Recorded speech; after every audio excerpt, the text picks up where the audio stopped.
Welcome in, everybody, to Fantasy Pros. This is the Fantasy Football Podcast. It is me, Joey P. Joe Pizzapia. That handsome young man is Kyle Yates. And today it's Wisdom Wednesday, so we're going to drop some knowledge for all you boys and girls to pick up and use. And far too often, Yates, we talk about the best practices, the things to do.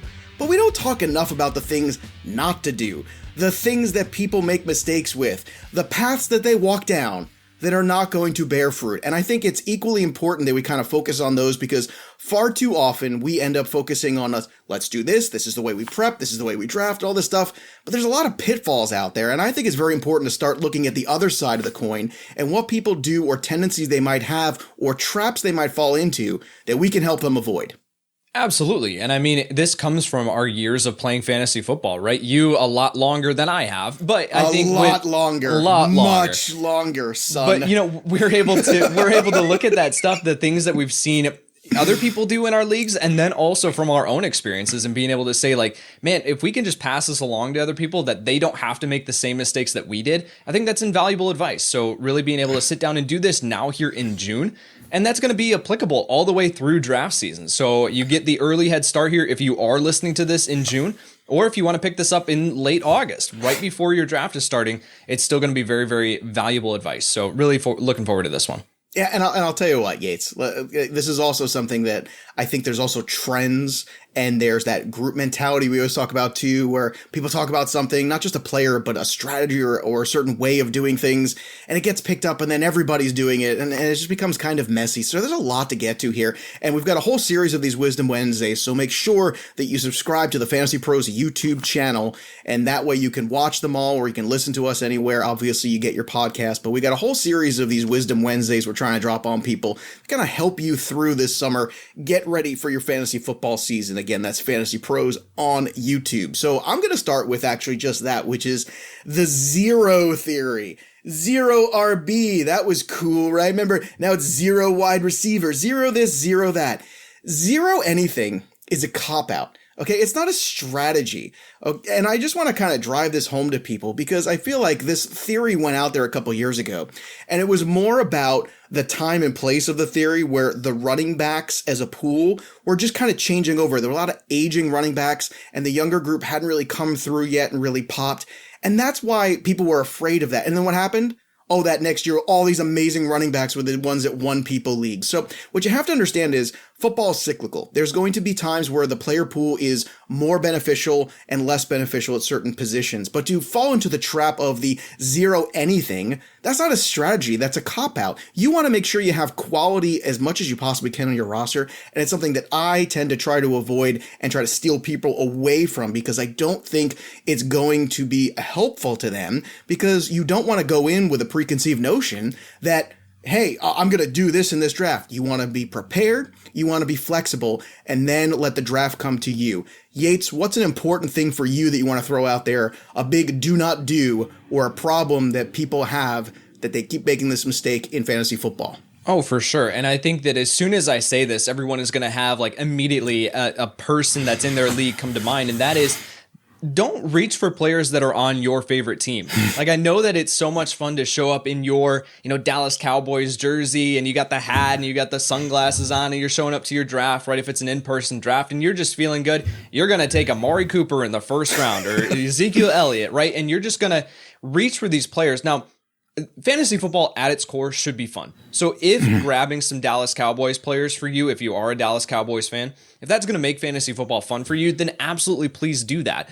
But the issue that I see so much is that these players, you know exactly who it is, that they're going to reach for this player 2 rounds before, and they're going to go get their Philadelphia Eagles player. They're going to go get their, Chicago Bears player 2 rounds before they should be going. And that you're sacrificing value. You're hurting your team just because you're going out and getting someone that you really, really want on your roster. So if you walk out of your fantasy football draft and you don't have any of those players on your roster, don't panic. You can go trade. You can go trade for these players afterwards. Don't sacrifice the value and reach for players just because they're on your favorite team.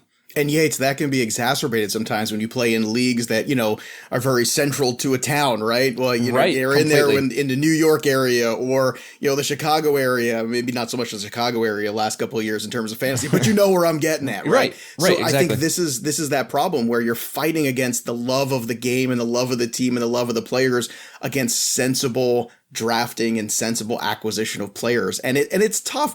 And I'm with you, man. It's fun to have players that you love, but make sure you're getting them at the right cost. That's what I want to just drive home to people. All right. The other thing, a big mistake, and the third mistake that I think people make quite a bit of, which is trying to fill positions on your roster instead of creating core roster strength. Now, I know I go into the more detail in this in the Fantasy Black Book series, but this is something I think that people tend to miss out on. They look at their roster and go, oh, I don't have XYZ left in my roster filled out. Don't worry about that. Worry about getting talent. Because if you leave the draft with a great wide receiving core or a great running back core or a super flex league where you've got Patrick Mahomes and somehow you got another big time quarterback along with them, right? That's roster strength. That's good. That's going to serve you well. Where people go wrong is they start taking players that don't necessarily move the needle in terms of weekly productivity over other guys that are similar in terms of their position. So why would you then reach for that player? Don't worry. You'll fill that roster spot anyway. And if you're looking at a tight end, let's say, that's already at a negative in terms of fantasy league average, don't reach for one over another one because it's not going to move the needle. It's not going to help your team.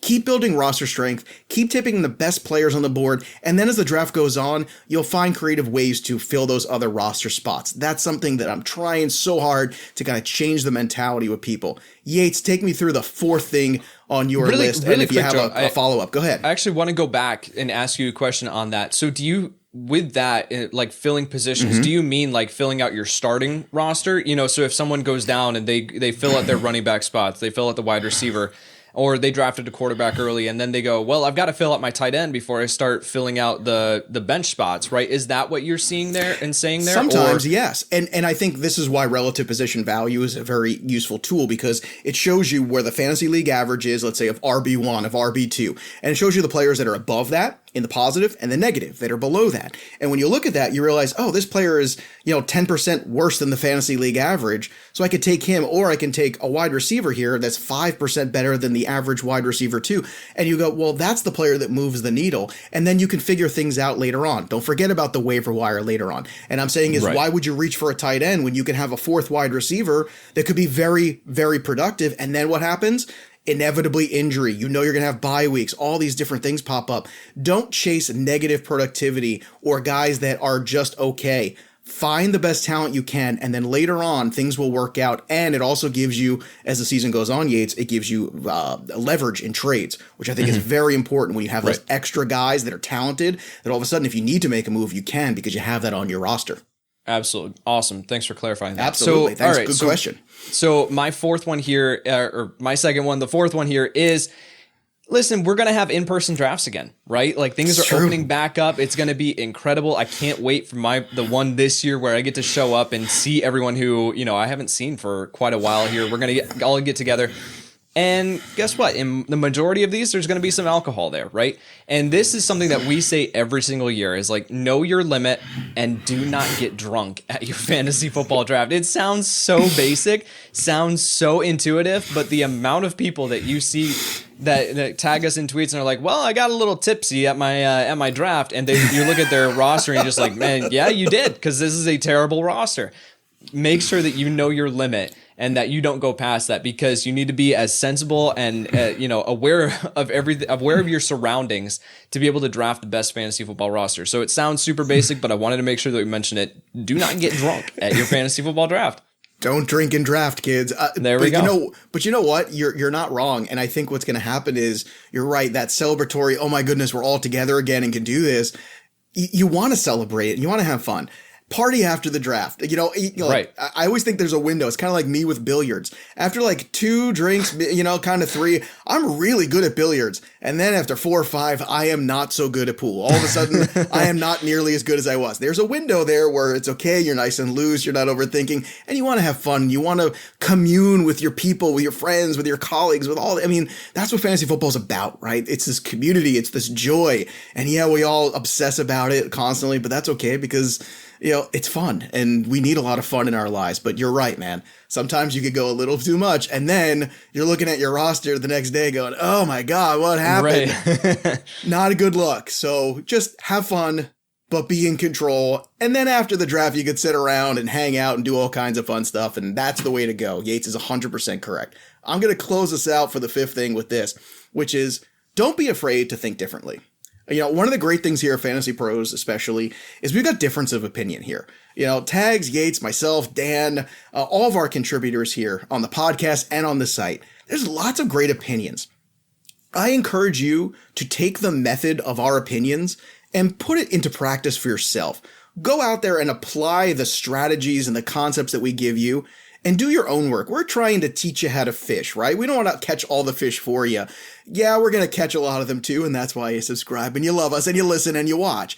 But at the same time, don't be afraid to break away a little bit. If you've done the homework, trust the homework. If you think this player's being undervalued on ECR or ADP, then go ahead and be aggressive. And I think that's where the pride comes in. So don't rely on all the work to be done for you. Formulate your own opinions because Yates, I feel like that's also something that kind of gets swept up. It's why we saw Clyde Edwards-Helaire get swept up into the first round and people just kind of went with it, where the people that said, hey, let's pump the brakes, I think more people like you and I were like, hey, I think it's getting a little pricey now. Maybe it's time to back off.